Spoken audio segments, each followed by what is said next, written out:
Good evening. Thank you for all coming out tonight. I know it's kind of lousy weather, and I really appreciate you your being here tonight. We have a little bit of a change in the venue for tonight. Not the venue, but the actual speakers. We were supposed to have all three sheriffs tonight from Sumter County, Lake County, and Marion County. Unfortunately, the sheriffs of Lake and Marion counties could not be here because they were in emergency operations centers dealing with the hurricane that's going to be hitting us tomorrow sometime. Hopefully we won't have any damage out here. But we do have the sheriff of Sumter County, the acting sheriff of Sumter County, Pat Breeden, who's the current undersheriff. He is graciously came out, even though he's got a lot of work ahead of him too. We're going to start tonight with the Pledge of Allegiance, and I'm going to have Undersheriff Pat Breeden lead us in the pledge.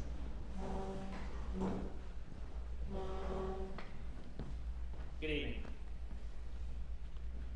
I pledge allegiance to the flag of the United States of America and to the republic for which it stands, one nation, under God, indivisible, with liberty and justice for all.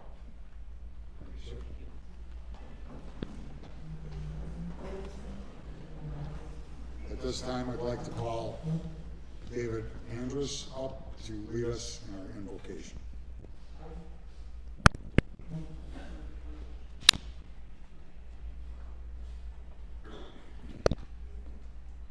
Good evening. Let's bow our heads and close our eyes. Father God, we come before you thankful for this evening. Thank you for the rain. Thank you for the organizers that put this on. Thank you for the cookies, and may we be of one mind and one spirit. We love you so much. Thank you for the blessings and all those who put this meeting on together. In Jesus' name, amen. Thank you, sir. Okay, as members of the club, our secretary sends out the minutes every month. If there are no questions, may I have a motion on accepting the minutes? Second? All those in favor? Aye. Opposed? As members of the club, treasurer's report. Do we have a treasurer's report?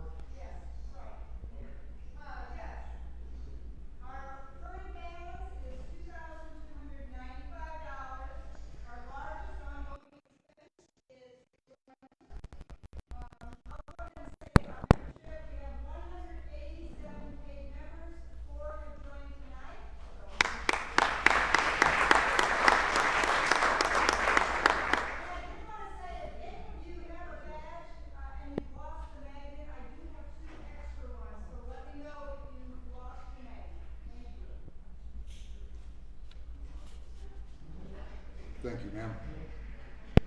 Okay, since she brought it up, we have 4 new members tonight. I'd like you to stand and be recognized. Come on, don't be afraid.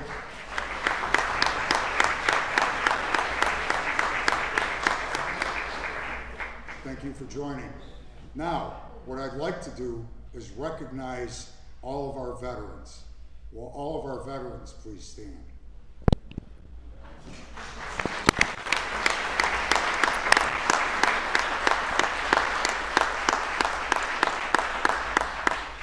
Thank you, gentlemen, for your service. Okay, tonight, just wanted you to know our meeting is actually being live streamed by Commissioner-elect Don Wiley in the back of the room. It's being broadcast on his YouTube page, and hopefully we have a good turnout. Well, I'm getting a thumbs up, so we're getting a pretty good listening audience. Okay, tonight there are 2 controversial constitutional amendments on the ballot this November. and they need some discussion. First one, I'm referring to Amendment 3, the recreational use of marijuana, and also Amendment 4, and that's the abortion amendment. These are both very, very hot topics. The Republican National Committee, the Republican Party of Florida, and the Sumter County Republican Executive Committee are all on the same page. They all agree on a no vote on both amendments. Here's my thoughts on the amendments, and I'll give you my reasons. I personally am a solid no vote on both amendments. Amendment 3 for the recreational use of marijuana is being almost solely funded by Trulieve, a national major medical marijuana company, just to increase their profits and become a monopoly. They don't care about the people of Florida. They just want Floridians' votes. This is unacceptable. If this amendment passes, Florida will become the most liberal state in the United States, even surpassing the likes of New York, Illinois, and yes, even California. As a retired police officer, I've made a lot of arrests for just this one thing. I don't believe that it should be legalized as a recreational drug. Now, having said this, there are a great number of uses for medical marijuana. I'm not against the use of medical marijuana and the purposes that it stands for. And if Amendment 3 for the recreational use does fail, fingers crossed, the medical marijuana laws will remain in effect. Nothing will change regarding that. Now, on to Amendment 4. There are many Republicans that are pro-choice. I am not one of them. I am pro-life. I believe that life begins at the time of conception. This Amendment 4 is ambiguous at best. For instance, there are absolutely no definitions in this amendment. Even Amendment 3 has several pages of definitions. Amendment 4 provides for an abortion to be performed by a healthcare provider. What does that mean? It doesn't say licensed physician. Does that mean you can go to your local Walgreens and have a pharmacist perform the procedure? Or maybe your local dentist? I mean, those are extreme, but again, no definition. It doesn't provide for the parents to be notified if their child has one. Really sounds like far left Tim Walz thinking to me. Your child can't even go to the school nurse for an aspirin or Tylenol for a headache without the parents being notified. But the kids can go out and get an abortion without the parents' consent? It also does not provide for a term limit as to when the abortion can be performed. It says viability. What's viability? So does that mean you can have one in the 3rd trimester or even in the 9th month? Sounds like murder to me. I do understand that there are actual reasons to have one, such as rape, incest, or a life-threatening condition to the mother, and I'm sure I'm missing a lot of others. But common sense needs to dictate here, and the way this amendment is written, there's not a lot of that contained in here. Just a lot of far left liberalism. One more thing, the way it was written, our tax dollars can even be used to pay for this. Sounds like socialism to me. There's more in there than I have time for here tonight, but if you read the Amendment 4, I think you'll agree. We actually have palm cards here tonight. They're on the back table next to our membership chair, explaining why this amendment is wrong for Florida. I hope you take a bunch with you tonight and give them to your friends and neighbors to help them understand why we should be voting no on Amendment 4.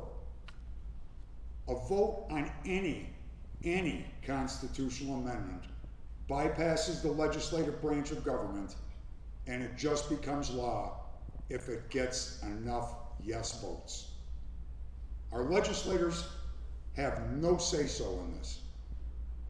Either of these amendments should be taken off the ballot and should be lobbied through our state Florida House of Representatives and our Senate and written so they make sense. This is why we have a legislature.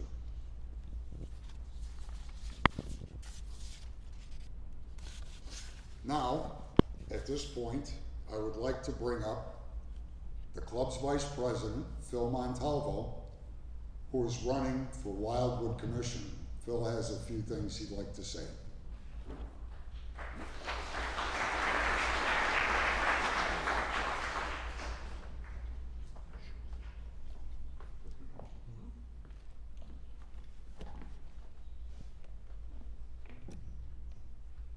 Thank you, Jim. Can you hear me back there?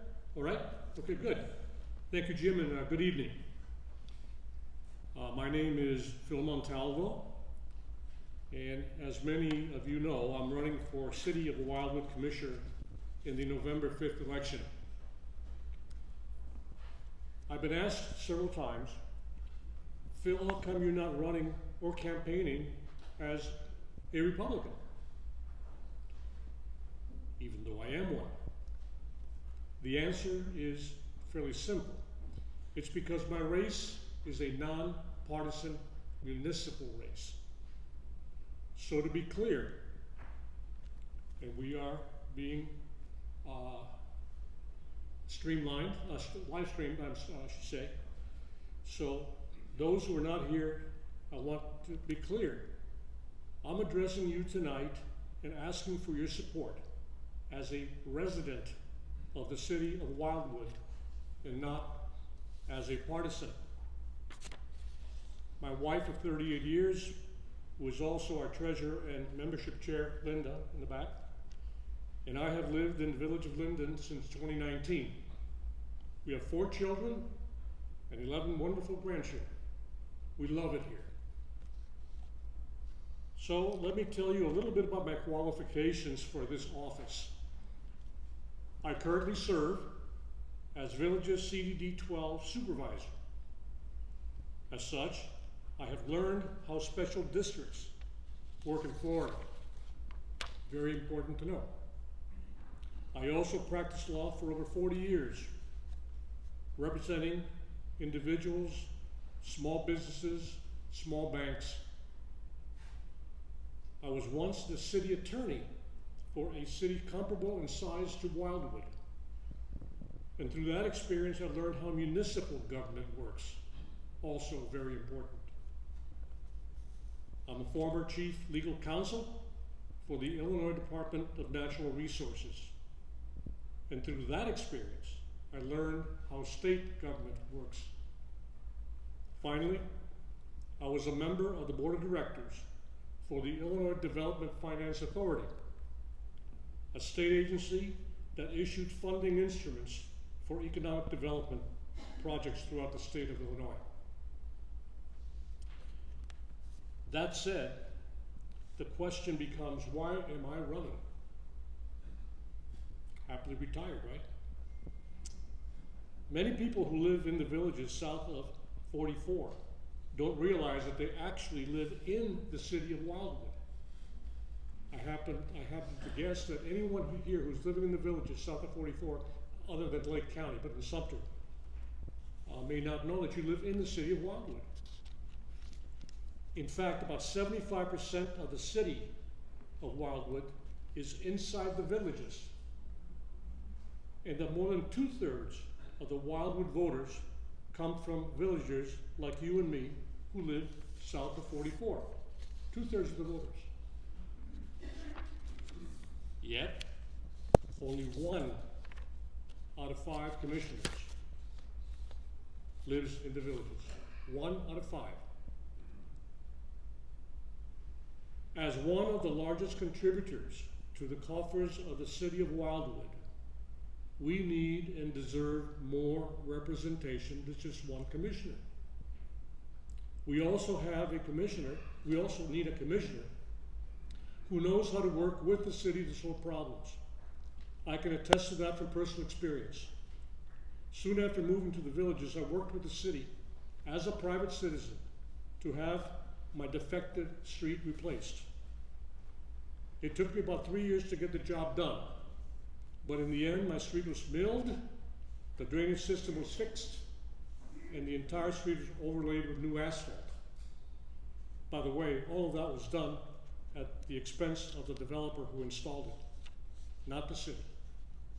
Throughout that process, the only commissioner who helped me cut through the red tape happened to be the only commissioner who lives in the villages. His name is Joe Elliott. My street is only one of many streets in our part of the city that need attention. As we speak, the city now maintains 174 lane miles of roads in the area south of 44 alone, and growing. My opponent has been a city commissioner for 12 years. He lives downtown. He knows downtown well. But I would venture to say that he knows very little about our part of Wildwood. While it is important to have a local hands-on commissioner with an eye on the ground like me, it is equally important to have a commissioner who, like me, is fiscally conservative. I not only understand good financial practices and complex governmental financing structures, but I also believe that our tax dollars must be spent carefully and transparently. Which leads me to my vision for Wildwood's future, which can be summed up in 4 words: good quality of life. Today, Wildwood's population surpasses 31,000, double from what it was just a few years ago. Wildwood is the fastest growing city in the state of Florida. This explosive growth has brought with it many challenges, but it has also brought many opportunities. It is critically important for the city leaders to identify and take advantage of those opportunities in order to improve our quality of life. I'm an optimist by nature. My vision for Wildwood's future is one of having a safe and attractive downtown area where villagers and others want to come, dine, shop, and spend leisure time. The operative words being want to come. I know many villagers who, like you and me, would like to step outside the bubble from time to time to recreate. But we prefer not to travel far. And what could be a better place to go than to downtown Wildwood? We have all seen this happen in places like Winter Park and Mount Dora. And I believe that with careful planning, it can happen here as well. Wildwood has an excellent downtown redevelopment plan in place that only needs to be fleshed out in the coming months and years. I want to be a part of that process. In closing, and this is very important, folks, I want to remind everyone that my race is a down-the-ballot race. So please, don't just vote for the top of the ticket and stop there. My opponent, who's been there for 12 years, has a built-in constituency. But in spite of that, this race will be decided by the voters from the villages south of 44. Those are the numbers, if we can just get folks to vote. That, my friends, means you. Mail-in ballots go out on October 3rd, about a week from now. So time is short. Please, speak to others about my campaign and what I'm trying to do for the city and for you and for all of us. And when you cast your vote, please take a moment to go down the ballot to where it says City of Wildwood Commissioner Seat 5 race. And when you find it, please, I ask respectfully, vote for me. I will represent the entire city. We'll all serve at large, not just by districts, even though we have different seats. We all serve the entire city. So again, I respectfully ask your vote, and I thank you kindly for your attention.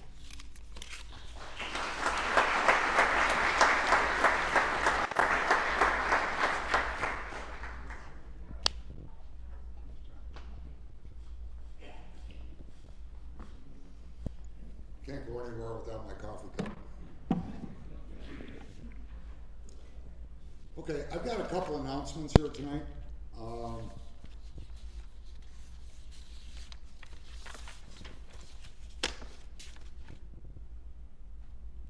First thing, as always, guests are limited to only 2 meetings before they must become a member or can no longer attend. Second thing is, if you are enjoying the sweets and coffee, donations, there's a donation box up there. Donations are greatly appreciated, but they're not mandatory. Please, if you can, if you find it in your heart, because otherwise I have to pay my daughter out of my pocket.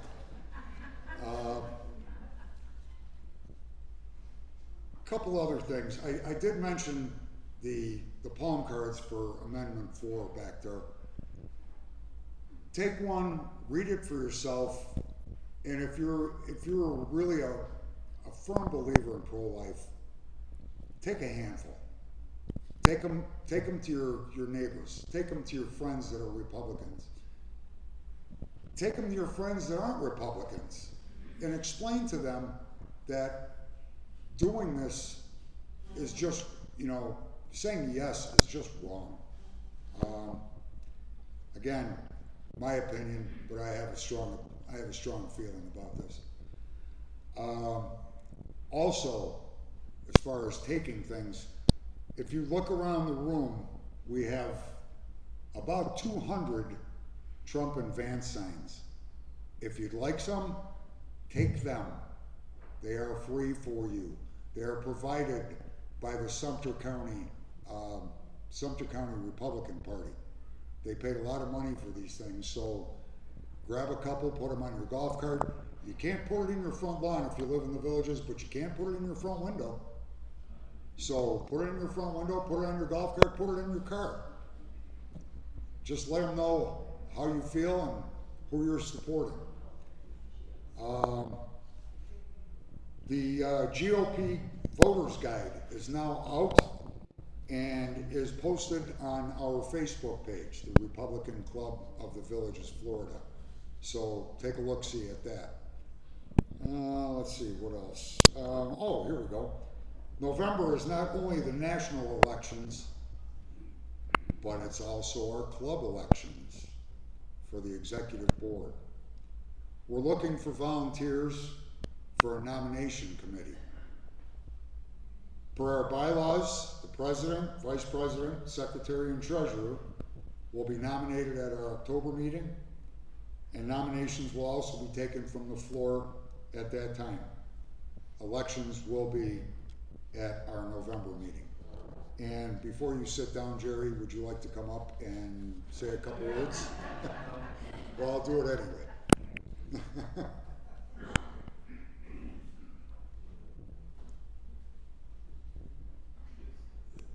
Jerry is our vice chairman of the Republican Executive Committee of Sumter County. What am I doing? About the election. So, everybody knows that elections is November the 5th. The Republican Party of Sumter County is having a victory party, or if you'd like to call it a watch party, you can do that. We're having it at Brownwood City Fire They've reserved places for us there. We're going to have, I don't know, 80, 90 seats that's available for everybody. Have plenty of waitresses and bartenders to take care of us, and the time is from 5 o'clock until 11 o'clock at City Fire. We'll watch the results, and if God's willing the creek don't rise, we won't get up the next morning, it'll change. All right, thank you. Thank you, Jerry.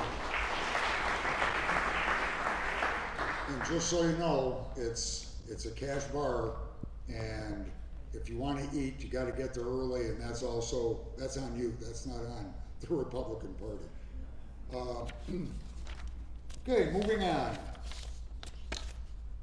to our guest speaker, Under Sheriff Pat Breeden. He's going to give us a little lesson in the mini academy.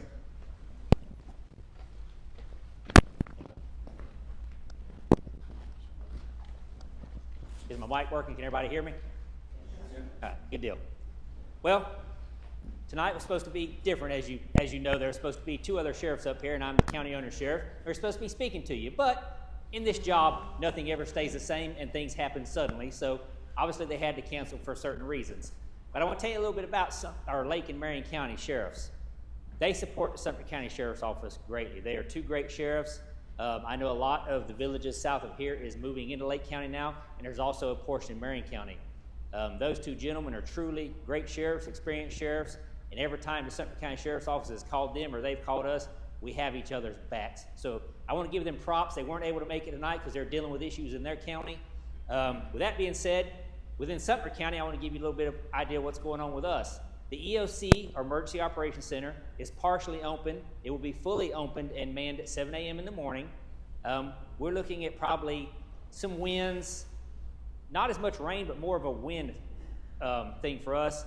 The highest we're going to get maybe is probably around 10 o'clock tomorrow night, unless the track changes. We're looking at maybe 60, 65 mile per hour wind according to our Emergency Operations Center. Of course, I am no weatherman, so don't go by my word on it.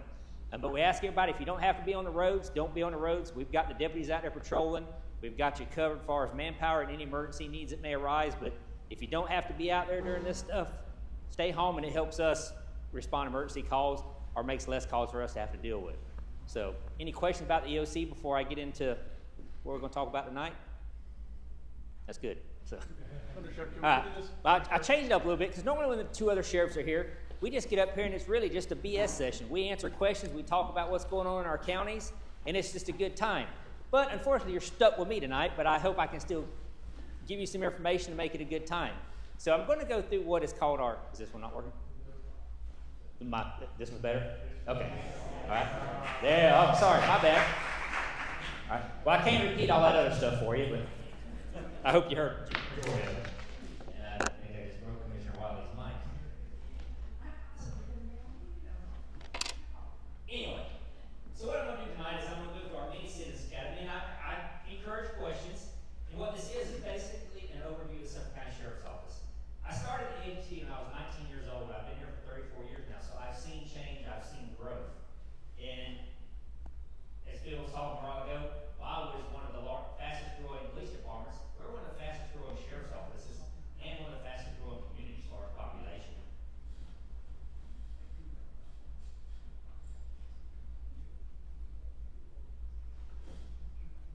Yeah, sheriffs in Florida. Sheriffs are constitutional officers. We're elected by the public. And this is crazy to me, but we're going to get this in a minute. Candidates for sheriffs are required to be a U.S. citizen and over the age of 18. A convicted felon or a person with little to no law enforcement experience can run for sheriff. Does that make any sense to anybody? So anybody can run for sheriff. And that's the crazy thing about the laws. But I don't make them. I don't know why that is. But anybody on the street can run for sheriff. I don't know how you can be a convicted felon and then be sheriff and be expected to carry a gun. It just makes absolutely no sense. But that's my theory according to that read. So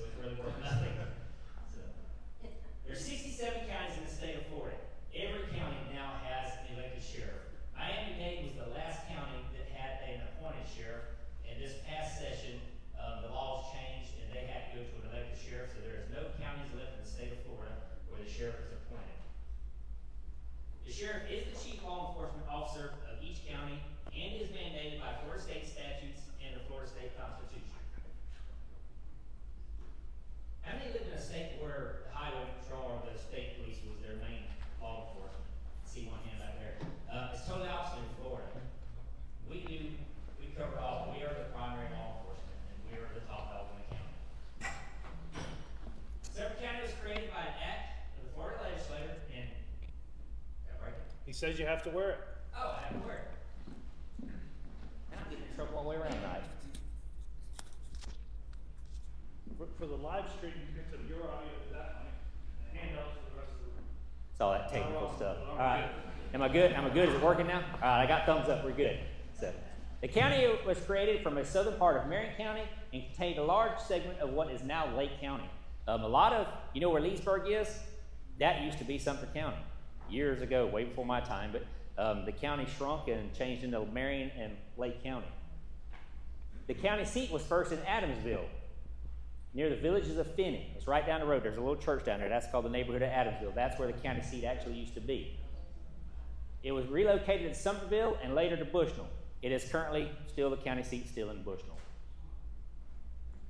Governor Madison S. Perry appointed E.H. Crow as the first sheriff of Sumter County.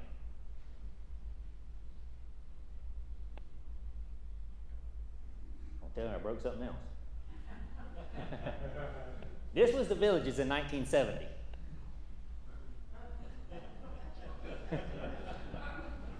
That's the villages today, or a portion thereof. So, a little bit of change, huh? Sumter County Courthouse, 1915. Sumter County Courthouse today. Of course, obviously, that's the historic courthouse. There's a whole brand new facility behind that one. Law enforcement, then? Looks like Mayberry, don't it? Law enforcement today. This is just our mission statement. I'm not going to read the whole thing to you. If you want, I'll leave it up there for a minute if you want to go through it and read it. But I can tell you, the Sumter County Sheriff's Office, all our people are dedicated to professionalism and serving the citizens of Sumter County. If not, I or Sheriff Farmer would not have them working here. Our safety of our citizens is our number one priority, and we take pride in that, and we want nothing but the best to serve you. Anybody else want to leave it up for a few minutes? Or you good?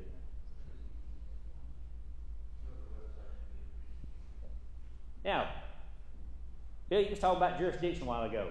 A lot of people don't realize what I'm fixing to talk about is true. 41% of the villages is within Sumter County, the sole jurisdiction of the Sumter County Sheriff's Office. 59% of the villages is within the jurisdiction of Wildwood Police Department. How many thought that would be reversed? But actually, south of 44 in a lot of the area, Wildwood actually has more jurisdiction within the villages than the Sheriff's Office does. Now, we still have domain there and can do whatever we want there as far as law enforcement services, but the numbers are actually more in Wildwood's favor as far as but I am going to say we probably have the most population right now because a lot of the area that is in Wildwood is not fully developed yet. Squares. A lot of people ask me, how come you don't have a deputy on every square? Well, here's why. Spanish Springs, that's Lady Lake PD. That's in Lake County. Lake Sumter Landing, Sumter County Sheriff's Office. We have a deputy there in the evenings. That's the only square that is in our jurisdiction. Brownwood, Wildwood PD. Sawgrass, where we're at right now, Wildwood PD. And Eastport coming soon, Wildwood PD. So, how many knew that? So, but yeah, the only square we have, Jerry knew it. So, of course you did, Jerry. But that's the only square that is in the Sumter County Sheriff's Office jurisdiction. Sumter County Sheriff's Office, 415 total employees. 303 of those are certified officers. 200 are deputy sheriffs that you see out on patrol in the green and whites out there protecting on the streets. 103 are correction deputies. And then we have 112 civilian employees. And when we talk about we're a full-service law enforcement agency, we're split into two bureaus, law enforcement, corrections. And we also have the court services side. So when I say we're a full-service agency, full functional agency, we have to do it all. The law enforcement, which is the arrest the bad guys, put the bad guys in jail. Then obviously we have the correction side where we take the bad guys when we arrest them and put them in jail. Then we have the courthouse side where we protect the judges, we serve civil process papers, anything from evictions to divorces, anything that we may have to serve on the civil side is covered by the Sumter County Sheriff's Office. So is there any questions so far about what we do? So if anybody has questions as we go, feel free to raise your hand because that's how we learn to get the information out there is by y'all asking me what you really want to know. So.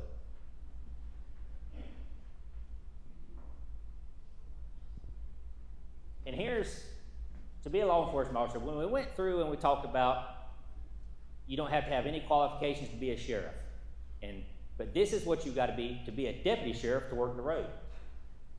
They got to graduate from Florida Department of Law Enforcement Basic Recruit Training. It's a 770-hour program that provides training to prepare a student for the physical and mental demands of a career as a Florida police officer or deputy sheriff. Then once they're done with that training, they come to us, we hire them, we put them through the background. They have to go through another 672 hours of additional training with us of riding in a patrol car with a FTO, what we call a FTO field training officer. So it's not like you go to Publix and you just start bagging groceries. It's a long process. So people say, just hire more deputies. It's not as easy as just hiring more deputies. It's a long process to get them certified, get them trained, get them out there on the road. And it's wild. It takes about a year to get a deputy sheriff on the road. So once you start them. Civilian employees, we have civilian employees ranging from crisis intervention specialists. I want to talk about that for a minute because that's just a program I started not too long ago. We have a lot of people in the county that have some type of mental distress, whether it be dementia, mental illness of some type. And I saw a need to where, we got to have something above and beyond just taking these people to jail or taking them to live streams or whatever we may do. So we created a civilian team that are specially trained, and they have degrees in certain fields, such as medical fields, that deal with mental issues. And they work on the street along with the deputy sheriffs. So if we get a call, everybody know what a Baker Act is? It's basically an involuntary examination where we take you over to get you evaluated if we feel you're going to kill yourself or something like that, or you've made statements of suicide. These people, civilians, respond with the deputy sheriff out there, and they basically help with resources, because once the Baker Act was completed, the Baker Act could only hold you for 72 hours, and then whatever the doctor did, they released you back. Well, there was no follow-up care or anything like that. So the sheriff's office, these people follow up with the people that we deal with to provide something down the road for them. So it helps us because we don't see that person over and over. We've had about a 50% success rate of not having to deal with the same person twice since we've done this. So it's working good for us. Another thing we do is, not only do people out on the street deal with stress, but our officers deal with stress. So we've got a lot of what we call EAP programs and peer support programs for our officers. We got it to a grant. We just added another program where we have a clinical technician, which has all the doctor degrees and is basically a doctor that our people can go talk to if they had a bad day. If they go to a house call and it's a dead baby or something like that, they have somebody they can reach out and talk to help our deputies, because our deputies, they see some bad stuff. So we're going to take care of our people the best we can. Civilian traffic investigators. We started that division because the Highway Patrol, God love them, they're a state agency, but they're a busy agency, and they only have limited troopers. So people were sitting on the side of the road for hours waiting on somebody to come along and work their wreck. So what we did was we created a traffic enforcement unit. The civilian traffic investigator can work crashes, but it saves us money by doing that because they're not a sworn law enforcement officer, they're a civilian. So we don't have to pay, they don't have to go all the way through the academy for 770 hours. They're not high-risk liability, but they work your crashes so you don't have to wait on the side of the road as long. The only thing they can't do is write a criminal citation. So if you get in a wreck and you have a suspended license and you have to write your criminal citation, the deputy has to swing by and write the citation for them. And they don't work active traffic like pulling people over and stuff like that. They only respond to wrecks. So if you're in Publix and you get in a fender bender, you're more than likely going to see one of our civilian traffic people. That allows us to keep the sworn deputy out there patrolling the roadways. Crime scene technician, self-explanatory, they work crime scenes. Victim advocate. Victim advocates follow up with all our victims. Victims of domestic violence, victim of rape, victim of sexual abuse, whatever they do. We have a victim advocate that has tons of resources to help people after the fact, that follow-up care just like our other specialists do. So one thing we're trying to do with all this is continue to reach out to the citizens, because without the aftercare, we have to see a lot of these people again, and it reduces our calls for service. Communication specialists, that's our dispatch. They're part of the backbone of the agency, because without them, our deputies, they don't get the information they need to get. Human resources, they take care of all our insurance stuff, self-explanatory. Records clerk, That's a busy job now, and I'll tell you why. It's always been busy because we average about 500 to 600 calls for service a day. So that's a lot of paperwork, a lot of stuff to keep up with. But we also, I've seen a need for transparency. So we all have, Sergeant Dodge has one on, we all have a body-worn camera that he's going to break. We all had one except for Sergeant Dodge because he broke his. So deputies are required to keep that on them. When they have interaction with the public, they turn it on and it's recorded. We went one step beyond that, and when I say we're a team at the Sheriff's Office. We went one step beyond that, and now we are in the process of installing car cameras in every one of our vehicles that's in the car. You'll see out the front, the back, and you'll see whoever's in your back seat. It records their audio and videos what they're doing in the back seat of the car.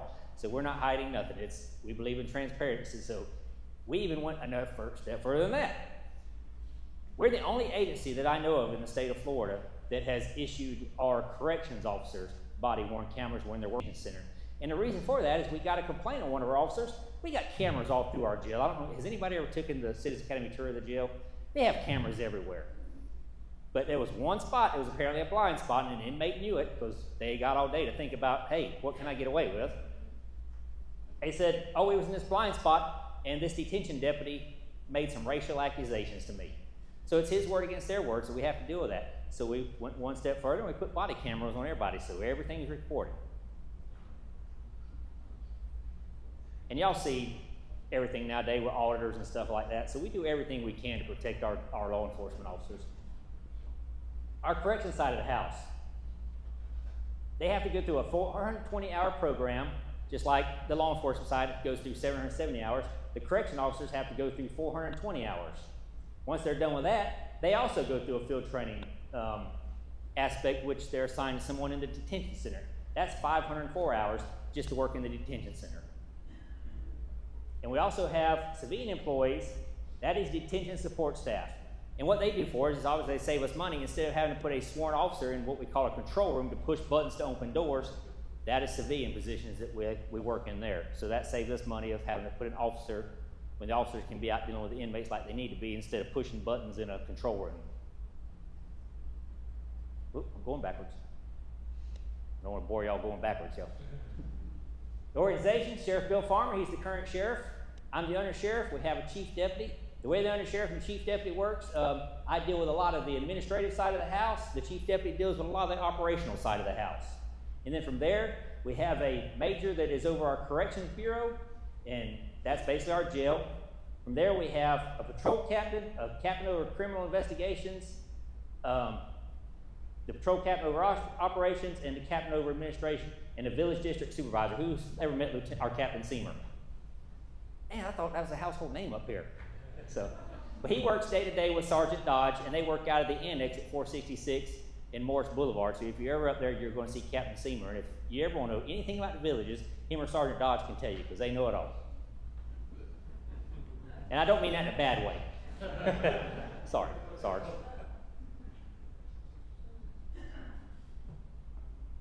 Sheriff Farmer, we're not going to leave all that forever. Just so you can kind of put a face with a name. The bald haircuts are very popular in Sumter County Sheriff's Office. And when I talk about these guys, we wear many hats. We're not a top-heavy agency, so I'm going to touch on that real quick. This is Captain John Galvin. He's over our Criminal Investigations Division, but you can also see what else he's over. Specialty units. He's over SWAT, Hostage Negotiations, Dive and Marine. He's over the detectives, the Family Assistance Group, Property Crimes, Maple Case, White Collar, and then he's over Crime Scene, Vice, Street Crimes, and the Training Division. So all our captains and majors, they wear many hats in the Sumter County Sheriff's Office. Captain Edward Shaw, he's our patrol captain. He's over all the shifts.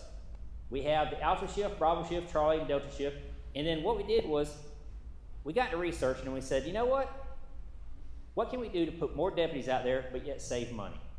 So we got to thinking about it, and we started shifting some stuff around, and we created we call a mid shift. And we looked at all the calls studied all the calls for service and seen when our busiest time of day was. And it's typically from 10 a.m. to about midnight. So we made a mid shift that works those hours and it allows double coverage for the peak times of day. So it works out really good for us. And it also helps us reduce overtime because, you know, if the day shift guy, our shifts are from 6 a.m. to 6 p.m. So if the day shift guy's working all day, come 5 o'clock when you show up at your house in the evening and you found that you've been burglarized, that deputy has to sit there and write that report, and he has to turn it in. So he's working overtime, he's working late, and he's not getting home to his family.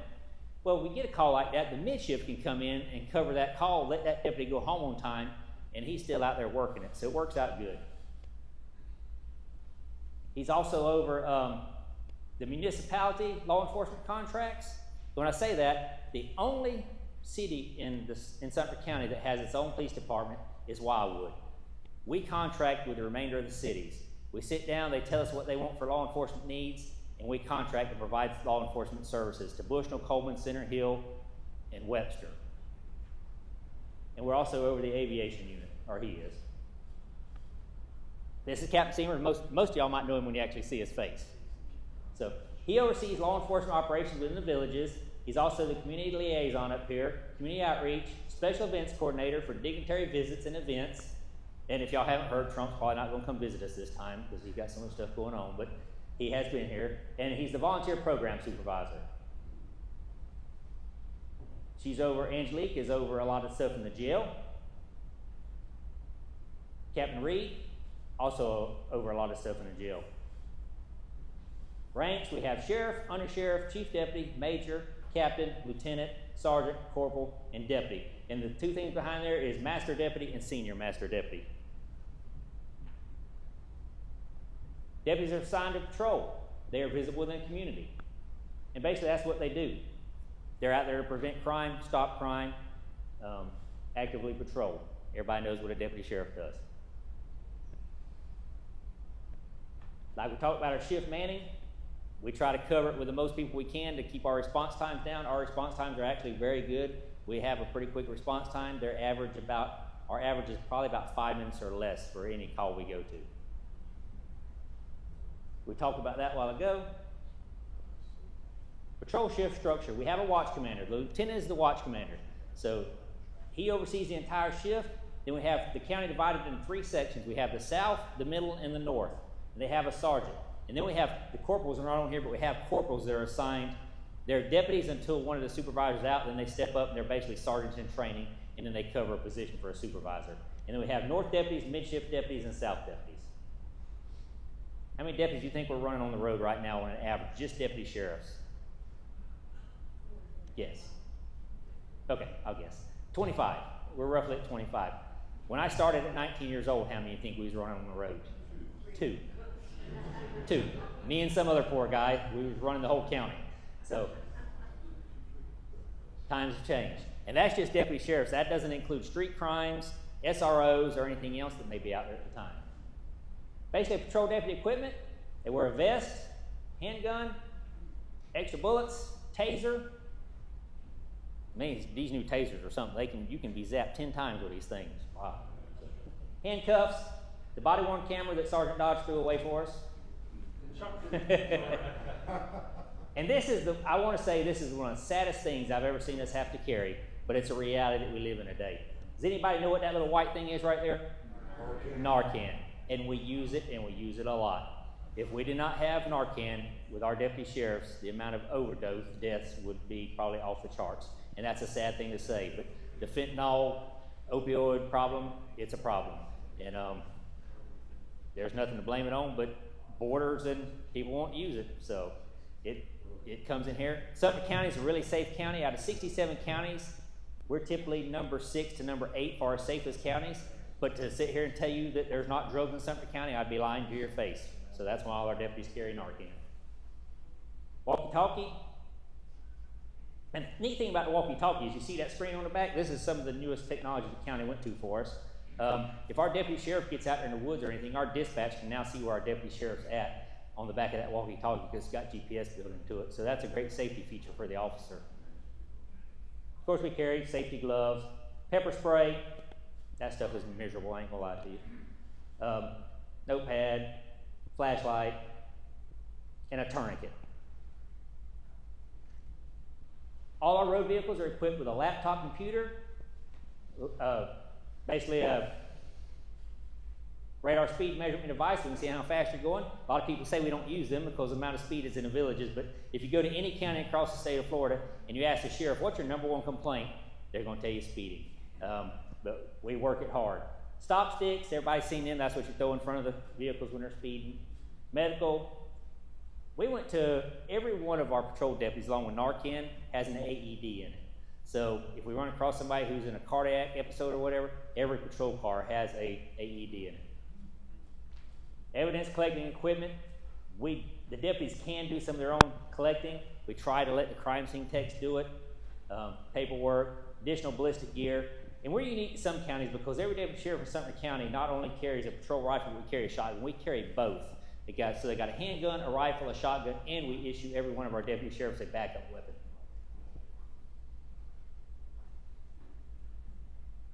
Patrol zones, they're designed for calls for service. We do a study, see what the busiest areas are, the biggest areas. As you can imagine, as you look into the villages, say you see zone 3, zone 5, it's a smaller zone. Can you imagine why it's a smaller zone? It's a heavily populated zone. When you get down here to zone 12, all this is a national forest. So obviously the zone's going to be bigger because there's nothing down there that we really respond to or get calls for service at. So we base our stuff off our calls for service and our research. We got 13 zones, and like I said, we cover the cities also. Field training, we talked about that earlier. We went to a traffic unit. So these guys do nothing but work traffic. They work traffic accidents and they work speed control. Our regular deputy sheriffs can do it also, but this is what these guys do every day. A lot of people don't like to see them. A lot of people like to see them, so they don't like to see them. But we have 14 sworn deputies that do that. 3 of them are on motorcycles.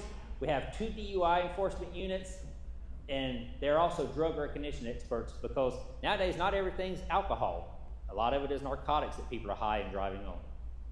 And we have 4 civilian traffic crash investigators. Criminal investigation unit, that's basically what they do. They work your crimes. We're unique to a lot of counties because in Sumter, some agencies around us say a deputy goes out and he works a misdemeanor case.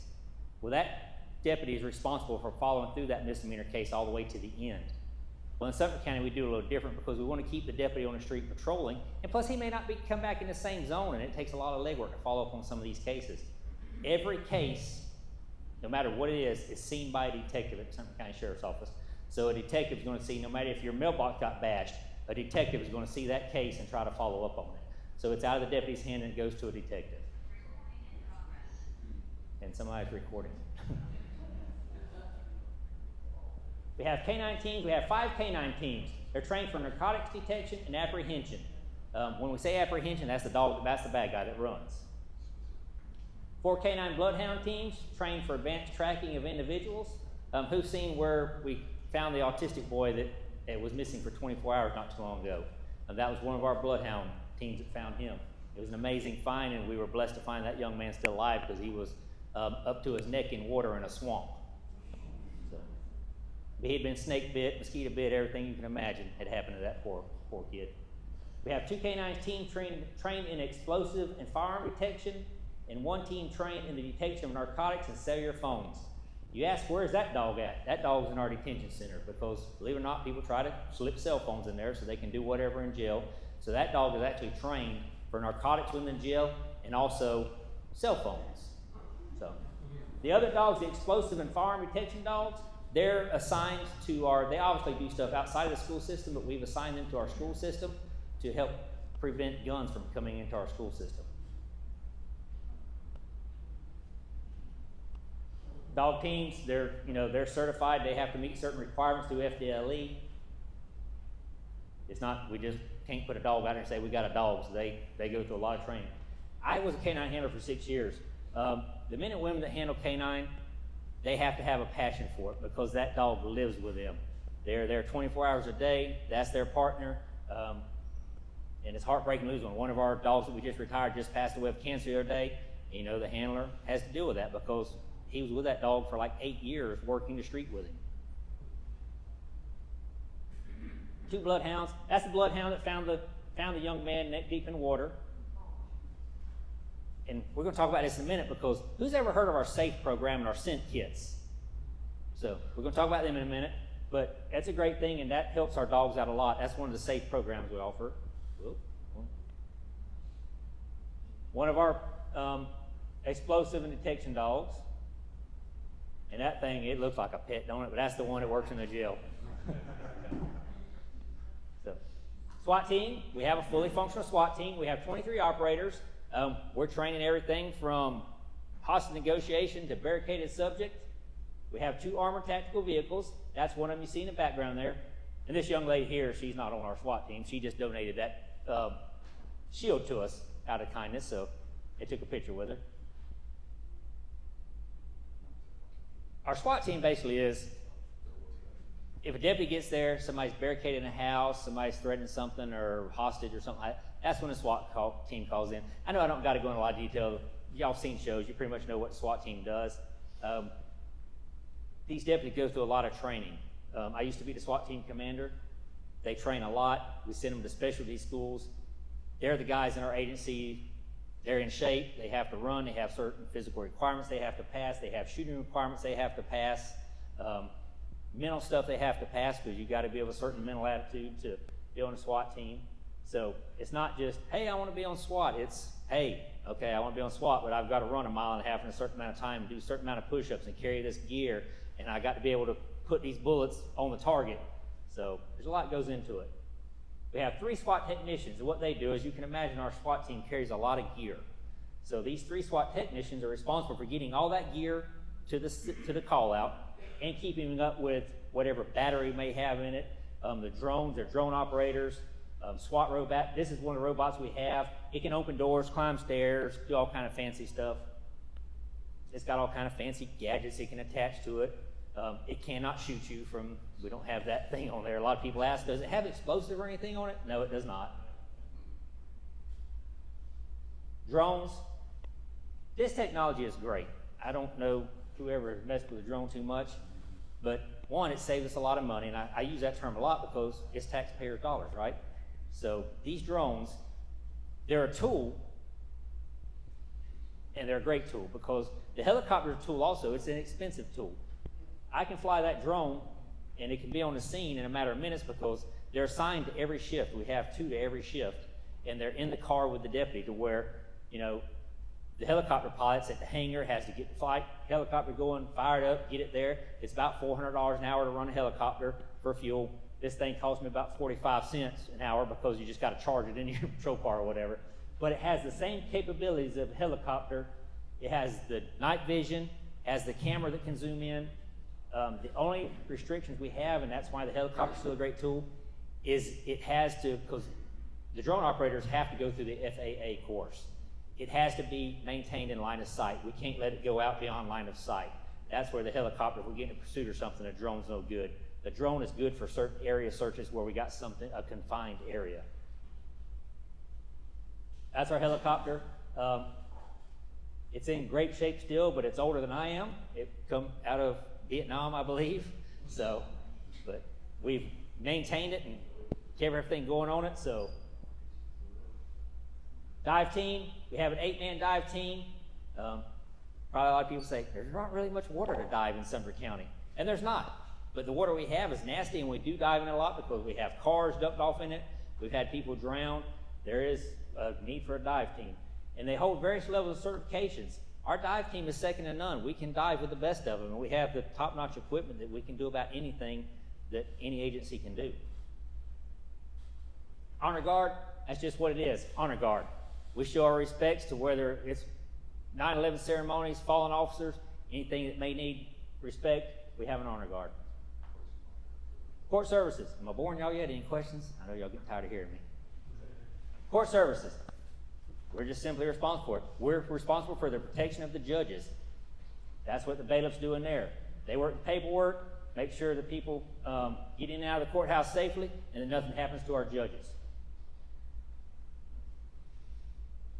Communication. They take our 911 calls. If you call 911, that's who you're getting. Or if you call the emergency number, that's who you're getting. Last year in 2023, we processed almost 150,000 calls. It's more than that now. Detention center, we have 746 beds. We book about 5,000 inmates a year, give or take. Our average daily population is between 400 to 500. That's what one of the control room likes. That's where a civilian employee would work and control the doors. School resource officers. Kids are important to us. We spare no expense when it comes to keeping our kids safe. There's a deputy sheriff on every campus. They have some extra equipment that we provide them that they have when they're on the campus to protect our kids. So we have total right now 17 school campuses. We're fixing to have one more because I believe the charter school is opening an autism school, and we're going to be signing a deputy sheriff there. So they receive special training outside of what the normal deputy trains. They train their special SRO training. When I say SRO, that's school resource officer. And it used to be, because you see these school shootings all the time, and the model kind of changed because we're there to bond with the children, but it used to be the SRO would teach classes or do stuff like that. Well, the model kind of changed when a lot of the school shootings started. Our primary goal now is to protect the kids. We're not there teaching classes. We build a bond with the children, but our priority is the safety of that campus. I keep going. The button's a little touchy. This is something that's worked out pretty good for us. We've started this in the last couple of years, and it's Explorer program. It's the youth of Sumter County that basically they join the Explorers, and they go through all the training that law enforcement does. And a lot of them, we had 4 graduate from high school this past year that had been on our Explorer team, and they want to pursue a career in law enforcement. 2 of them didn't. They wanted to go into college, which is great, but 2 of them wanted to become law enforcement officers. So we knew what kind of kids they were because they had been with us for a couple of years. So we sent them to the academy, and we get deputy sheriffs out of that who have been through our system and know a lot. So it gives them a job getting out of high school, and it gives them some training ahead of time. It also provides structure in their life, keeps them off the street from maybe doing things they shouldn't do, and it gives them a reason and a purpose and structure. So the program has worked really well. Victims Advocate Team, that's the ladies I was telling you about that work on the shift with the deputies. Some of those do. Some of them are part of our Victim Advocates team. They wear some dual hats sometimes. Fleet maintenance. We have a lot of cars to keep up with, as you can imagine, so we have our own fleet maintenance services. And I won't bore you with that. It's simply what it is. It's a garage. Keeps up with our cars. We're accredited. When I say we're accredited, that means we have met certain standards as required by the accredited agencies. That means we're doing it by the book and we're doing it the right way. And we're inspected often. And somebody comes in and they go through all of our paperwork and make sure we're doing it right. So we were one of the first and the smallest communication center to ever get accredited for telecommunications. But we're also law enforcement accredited, telecommunications is accredited, our jail, every aspect of the agency is accredited. Retired law enforcement in here, who's been through this course before? I know you. Every year we do this for the villages. We qualify over 600 now, Sergeant Dodge? Over 600 retired law enforcement officers live within the Sumter County area, mostly within the villages. And what this HR 218 is a law that allows them to carry their firearm when they're off duty or retired as they are. They just go through this and then it allows them to carry it. And it's a great way to meet law enforcement officers who are from different areas because, like I say, there are 600 retired law enforcement officers that we know have our back in Sumter County. Our benevolent fund, it's our charities. We do this for the children. Kids Cops Christmas, bicycle program. We help out kids that without this program, and this program couldn't be done without the citizens of Sumter County donating and helping with this charity. But we shop with a cop. These kids probably would not have a Christmas or anything like that without it. We provide meals, they get toys, stuff like that. One way to raise money through this is a golf tournament. Don't ever invite me to be on your golf team. You will lose because I'm not good at golf. I got a good foot wedge though. Bicycle program. I think last year, Sergeant Dodge, how many bicycles did you take in? We processed over 500 bicycles that day in December. 500 bicycles that went to children. And the bicycles clubs within the villages, they volunteer their time to come out and go through every bicycle, fix them, wash them, repair them, and it's just a great program. SAFE program, and this is kind of where we're going to finish up at. You want to talk about it? You want to? Yeah.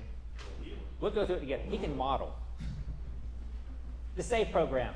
This is something we brought in 2023. We've always had the programs. However, we said, you know what? We got to update them and change them. So one of the first programs we have is Safe ID. It's basically what it is. It's a Safe ID card. The Vial of Life. I know a lot of you know what a Vial of Life is. No? Yes? Yes. Okay. Basically what that is, any information you have, you want to talk about it? Sure, I will. So the Vial Life, if you haven't He had heard that look about on his face. it's an excellent program if it's not something you're familiar with. We've got bags in the back with some information about some of the programs that are included in the SAFE program, and one of them is the Vial of Life. And it's a really, really great tool, and it's something simple. We've been using it for several years, and it has helped us a lot. So what we'd ask is, we're going to provide this vial, and inside is a sticker for your front door and a magnet for your refrigerator. And if we'd ask you to place the magnet on your fridge and a sticker on your front door, and it lets a first responder come into your home know that you participate in this program. There's also paperwork that comes with it, and the second page of this paperwork we'd ask you to fill out. Thank you, Undersheriff, I appreciate you. The second page of this paperwork we'd ask you to fill out, and we'd ask you to let us know anything you'd want a first responder to know about you, whether that be the fire department, EMS, or a deputy or a law enforcement officer who comes to your home and you can't answer any questions, right? Are you the caregiver for someone with special needs? Are you allergic to medication? Who's your physician? Do you have a pet? Should we call your neighbor to come get your pet, or should we call the animal control to send your pet to the pound? I would imagine you'll likely say, please call my neighbor. You'd ask you to fold this up and place it inside the vial. You then place the vial inside your refrigerator door. If you place it on the shelf of the refrigerator, it'll work its way to the back and we'll never be able to find it. Every home has one kitchen, every kitchen has one refrigerator, so we know exactly where to go to get that information. And sometimes we encounter people who are having medical episodes and they can't tell us anything about them. So this is a tool to help get you the best care possible as quickly as possible. The fire department loves this program. When someone participates in this, they'll go to the fridge, grab that vial, they'll place it right between the legs of the person on the gurney and send it to the hospital with them, because the physician wants this information as well, right? We had a recent success story with this program. Deputies were called to a home and they were told, we haven't seen Bill. We haven't seen Bill in 2 days. So the deputies go and knock on the door, no answer there. They go and look in a window and they see a gentleman on the floor unresponsive. Deputies get into the home. And this gentleman is alive but cannot answer any questions. We think, what's wrong with Bill? So we're obviously going to call for EMS, but the deputies know he participates in that Vial of Life program. They've seen the sticker on the door, so they know exactly where to go to get more information about Bill. They unfold that paper and first thing says extreme diabetic. So before the ambulance arrives, we've got a pretty good clue of what's going wrong with Bill, and we got him the best care possible and as quickly as possible. So it's a super simple program. We encourage everyone to participate in it, and you keep it at home. There's not a privacy issue that your information's out there. It's in your refrigerator, just as safe as your gallon of milk. So we've got a bag in the back for you with that SAFE program and with that Vial of Life in it, and we'd encourage you to participate in it. The one thing with that, is this one working? Can you hear me? One thing we added to that was we urge you to do is the card that's in that bag, you can scan the QR code or go to our Sheriff's Office website. Instead of us having to look for the sticker on your door, you can register your information with the Sumter County Sheriff's Office. Nobody sees it. It's in our computer system, and our deputy, it'll flag your address. Say if we get sent to your house, and it's going to alert us, say, hey, they participate in the Vial of Life, or whichever one they participate in. They participate in Vial of Life, and it's in their door. So the deputy knows ahead of time they're a member of Vial of Life. So it just gives us a head up. So if you can register, that helps us a lot, but you don't have to. Human Scent Preservation Kit, we don't have one here with us tonight, but it's a little box, and we have them for children also. Basically, it's a sterile jar with a gauze pad in it. You rub it on your body, put it back in there. It keeps your scent on it, your non-contaminated scent, for up to 7 years. So if our canine has to come out and track you or a loved one or whatever, they open up, you give them that, the deputy with the canine lets his dog smell it, and he goes to tracking. The one for children goes a little more into detail. It has a fingerprint kit. It has the DNA where you can take one of their hairs and put it in a little plastic bag. and some more dental record information and stuff like that. We have all that free of charge. Just come by any of our sheriff's office annexes or sheriff's office and pick them up if you'd like one. Peace of mind, this don't apply to everyone, and I don't know if you have any forms here or not. There was a gentleman wanted one a while ago.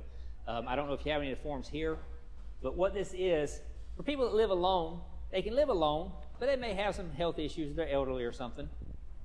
What they do is they call into our annex every day just to say, hey, I'm okay today.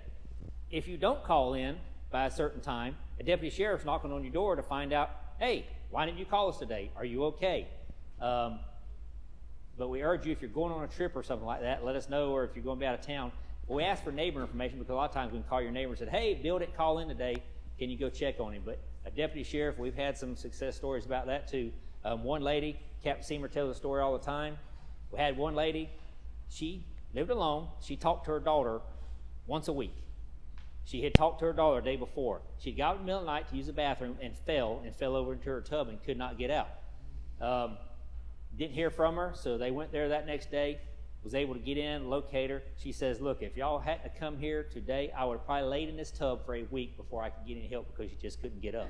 So it has success stories. So if you know anybody that lives alone, may be in need of this, contact Sergeant Dodge and we'll get you the paperwork. Dream program. We got this through a grant, and basically what it is a GPS tracking watch. And so if you have someone that may have dementia, some type of mental issues to where they wander, get lost, don't know where they're at, anything like that, this watch is free of charge. You can come fill out the paperwork. All we ask is, if something happens or you don't need any more, give it back to us. But success story on that, Sergeant Dodge, he had one. You want to tell them about the success story? I know we're talking about it a little bit, but we truly believe in these programs. That's why we try to push it.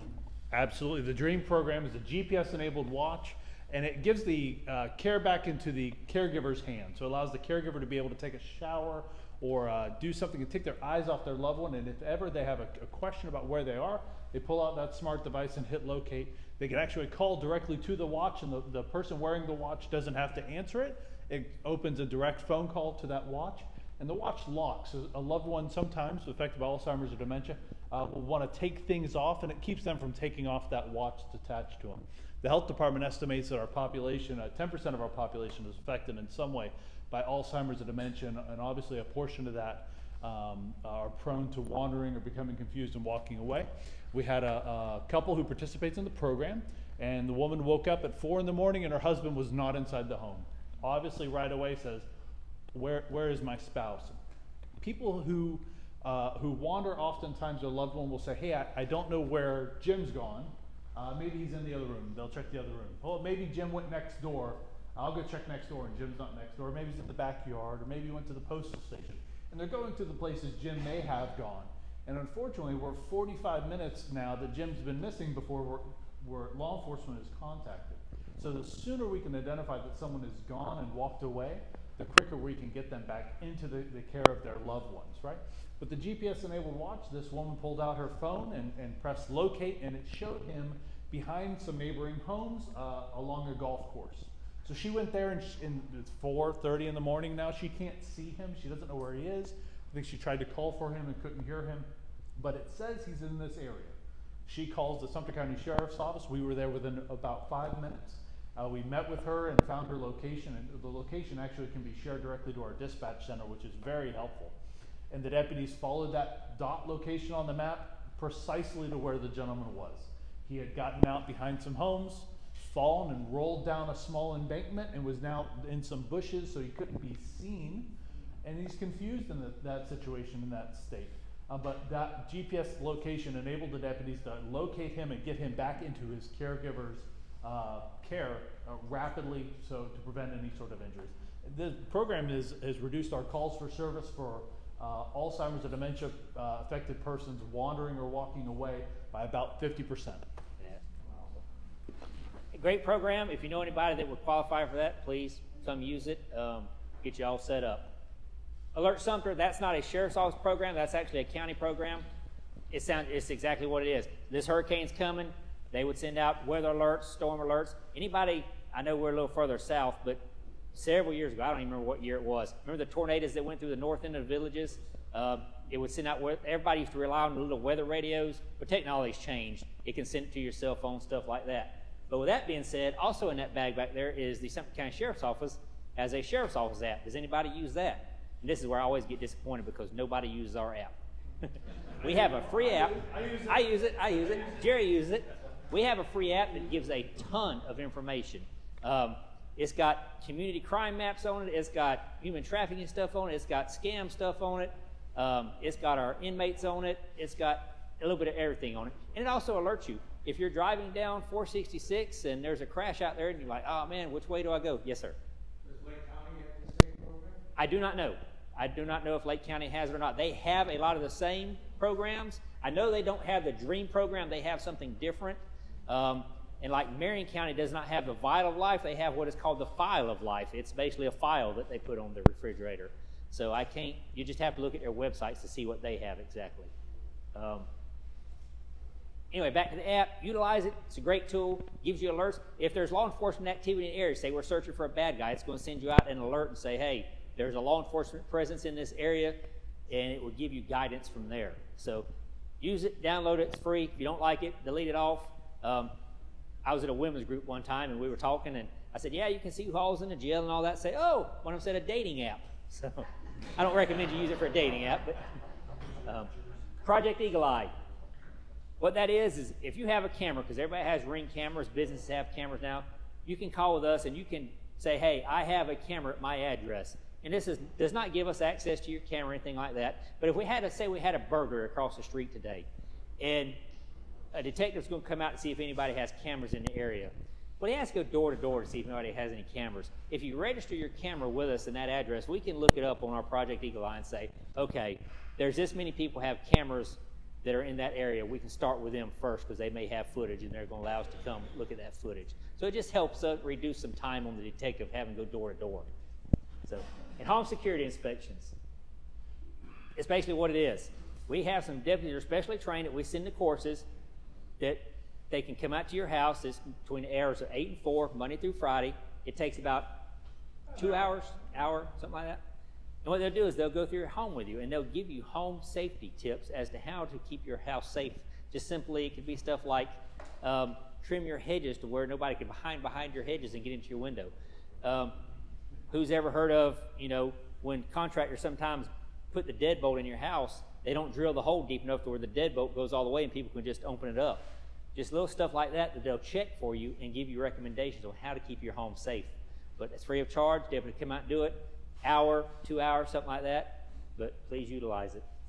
A few other things we offer that's not on here, and I'll shut up because I'm sure you're tired of hearing me. We offer some safe ID cards. One of them is for autism, people that may have autism but yet they're functional. There's a card we can give you, and it basically says, hey, I suffer from autism, and that deputy knows how to react. There's a sticker you can put on your car. That deputy, because all our deputies are required to go through crisis intervention training to learn how to deal with people that may have some type of disability. And that's one thing we require. It's like an 80-hour course that every deputy sheriff has to go through. We also have one for hard of hearing. It's basically a card. If a deputy stops you and you're hard of hearing, you can point to the card and the deputy can interact with the card and you can say, hey, I stopped you for running a stop sign or whatever. So we offer all those programs that you can just pick up at any of our locations. So, Sergeant Dodge, would you like to add anything real quick about the #1 crimes we have in the villages? I'd love to. While he's coming up here, what do you think the #1 crime we have in the villages is? Speed. No, I tipped y'all off on that one earlier. Something different. Yeah, getting close now. Sergeant Dawes will tell you. And when he tells you, you'll go, oh, yeah. I certainly will. So two major types of crimes affect us most in the villages, right? And one is scams. We'll talk about scams a little more. And the other is what we call a crime of opportunity, right? You wouldn't take your pocketbook and leave it on the table at a restaurant and go to the restroom and come back and hope it's still there, because it might not be. I would encourage you not to do that with your golf clubs. If you leave your golf clubs on the back of your golf cart and you go to the square and have dinner, and 2 hours later you come back and you find out your driver has grown legs and walked away, right? Unfortunately, it happens, right? Crimes of opportunity can be stopped by us making good decisions and preventing from becoming a victim of those. And that's simple things. Sheriff's Office preaches what we call the 9 p.m. routine. And we tell people at 9 p.m. or whenever you're going to bed, Make sure your garage is down and make sure your car outside, if it's parked outside, is locked. Unfortunately, we have young people that come into the area sometimes and they'll walk through the neighborhoods and they'll pull on car door handles. And they're just looking for cars that are unlocked. And they're not going to break a window to get into a car. They'll find a car somewhere that's unlocked. And if they get into an unlocked car, they'll rummage through there looking for spare change or sunglasses or a GPS. If they find a firearm, they will take that. If they find the keys to the car, they will take the car with them, right? So we can stop from being a victim to crimes like those by making good decisions. And I know you trust your neighbors. You love your street. You love the people you live around. You know the family across the street would never come take something out of your car. Well, it's often not the people who live there around you. It's the people who travel into our area. Okay, scams. Unfortunately, your generation is an extremely trusting generation, right? You grew up in a time where you shook hands and you looked someone in the eye, and what you said you were going to do is what you were going to do, right? Well, unfortunately, there's young people today who are not as honest or nearly as honest as your generation is. And we'll tell you, if you did not enter the Nigerian lottery, you did not win the Nigerian lottery. Publishers Clearinghouse is not calling you to say that you've won $1 million, but you need to send them $10,000 today so they can show up tomorrow with the balloons and the camera, right? Oftentimes people are called and contacted and said they're led to believe that this great thing has happened and the luck's going to change, and the scammers will create a sense of urgency. They don't want you to have the opportunity to speak with your friends or your family about a situation. They want you to make quick decisions, emotional decisions, instead of having the opportunity to think about something logically. So with scams, we always tell people stop and think about what they're telling you. If they say that your son's been in a car accident, but he just sounds different because he cut his lip from the airbag going off, and now you need to send $10,000 in Home Depot gift cards, you should stop and think, does this make any sense? And why would he call me from this number? Why don't I try to call him? Let's try to call my son. And oftentimes this person's son will pick up and say, Mom, what are you talking about? I haven't been in a crash. Who told you I was in a crash? There's scams that are always occurring here within our area. And we encourage people to share. If you come across something and you say, this is a scam, or I heard about this, tell your friends, tell the people that you interact with, because you are smart enough to not fall victim to the scam, right? I'll tell you that Chase Bank recently reached out to me and told me there was fraudulent activity on my account, and they were right, because I don't bank with Chase, right? However, some people say, oh my goodness, I have to call and verify my information. I have to tell them everything about me. If they're your bank, they should know everything about you already, right? But people fall victim to these scams, and they take advantage of our area and how trusting your generation is. If you have an issue with your financial institution, pull out your debit or credit card. The phone number for the bank is on the back, and call that number. Don't let someone steer you to a phone number and say, well, you need to call this number right now, because you're going to talk to someone who's lying to you on the phone, and they're going to say, we need to transfer you to the Federal Trade Commission. They'll take that cell phone and hand it to their buddy they're sitting next to. Hello, this is the Federal Trade Commission. And it's so unfortunate how often we come across these scams and people are taken advantage of. So if you encounter something suspicious, please reach out to the sheriff's office. We'd love to kind of go over some of the facts and make sure that things are kind of making sense, if that makes sense. Do you want to tell them the big secret? Well, I was going to tell them big secret. You go ahead. Please don't let this secret get out of this room, okay? So Sergeant Dodge is going to tell you, but it's got to stay here. I know you're live streaming, so if you miss jury duty and there's a warrant out for your arrest, we're not going to tell you. We're just going to show up and we're going to arrest you, right? There's not going to be a warrant issued for missing jury duty. Unfortunately, that's a scam going on right now where people are called and said, this is Sergeant so-and-so from the Sumter County Sheriff's Office, and you have a warrant, and you need to go purchase gift cards or else we're going to come and arrest you. I had a warrant out for me a couple weeks ago. Okay, come get me. I need a break. But that's... We don't let you know that we're coming to arrest you on a warrant. Nope. That is one of the popular things going on. So that's yes, when sir. you'll know.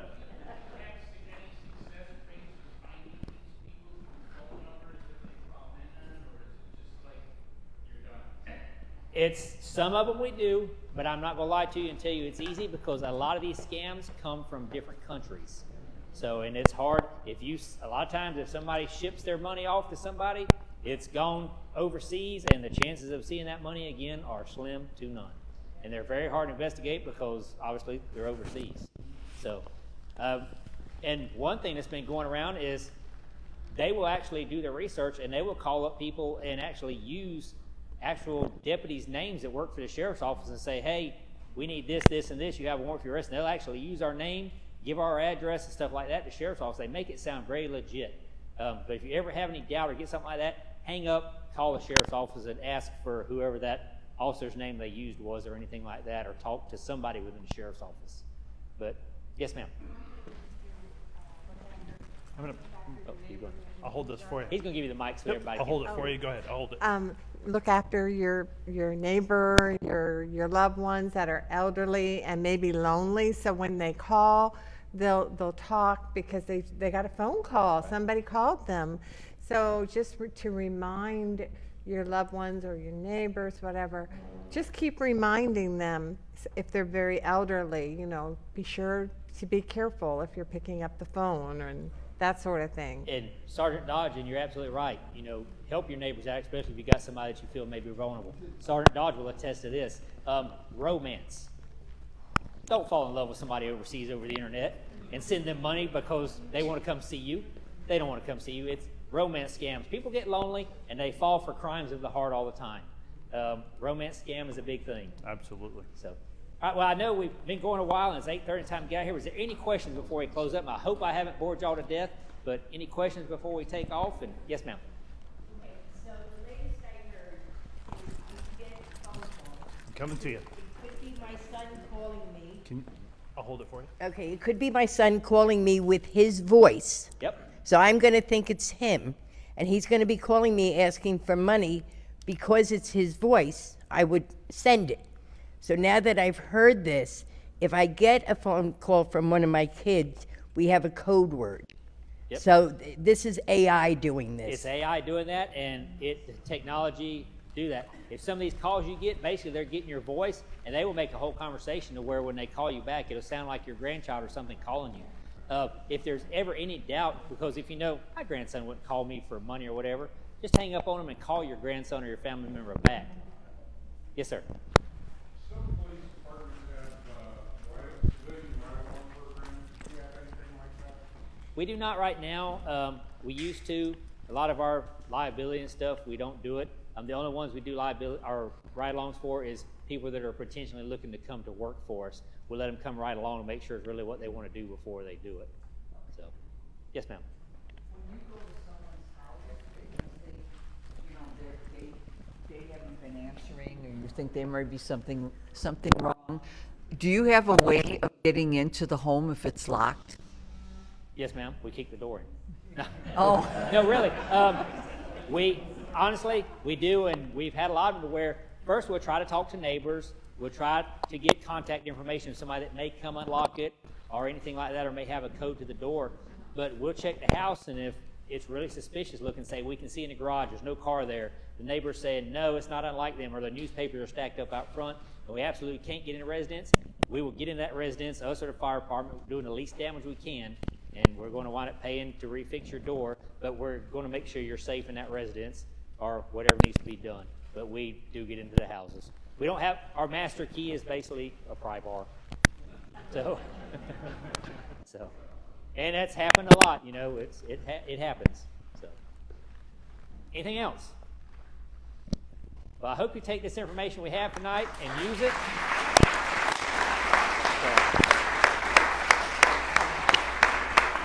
And be blessed and stay safe during the storm. If you need anything, remember we're here for you, so give us a call. And there's some numbers up on the screen there if you need anything.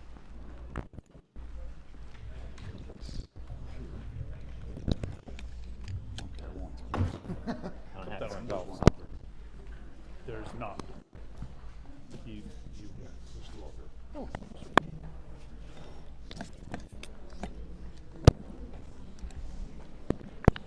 I'll tell you, as a former law enforcement officer, I could sit here and listen to these guys for like weeks at a time, because we all share the same stories.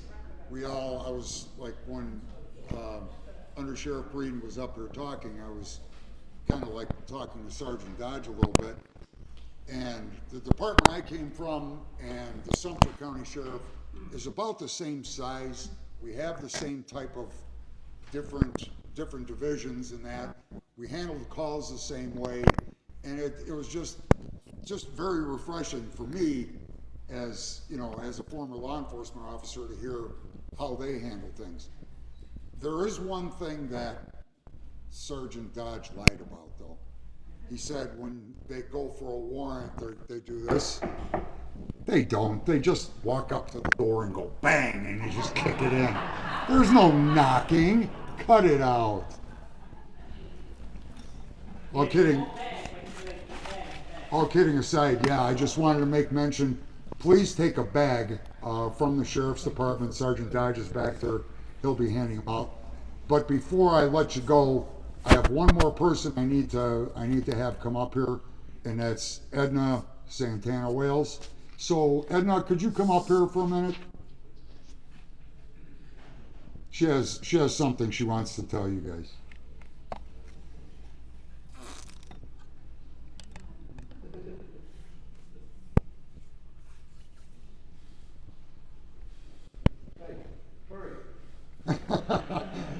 Ooh, she's being escorted up here.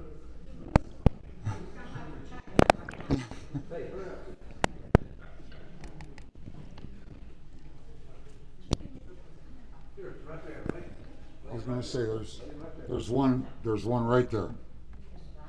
Yeah, there it is. All right, ladies and gentlemen, you see all the Trump ban signs we have here? Please take 2 or 3 or 4 of them. And yes, we do live in the villages. But a couple of years ago, the Democrats decided to sue the Republicans because of the signs that we had in our windows at that time. And they lost. Yes, they lost. So, on October the 6th, you can put 10 Trump ban signs in your front yard, and if you get and it's the village's Gestapo, you say to them, I know what you're talking about. You're talking, somebody reported me, and I've got my Trump ban signs up. But you know what? I've got 30 days, and they will stay there until the end of November the 5th when he's elected.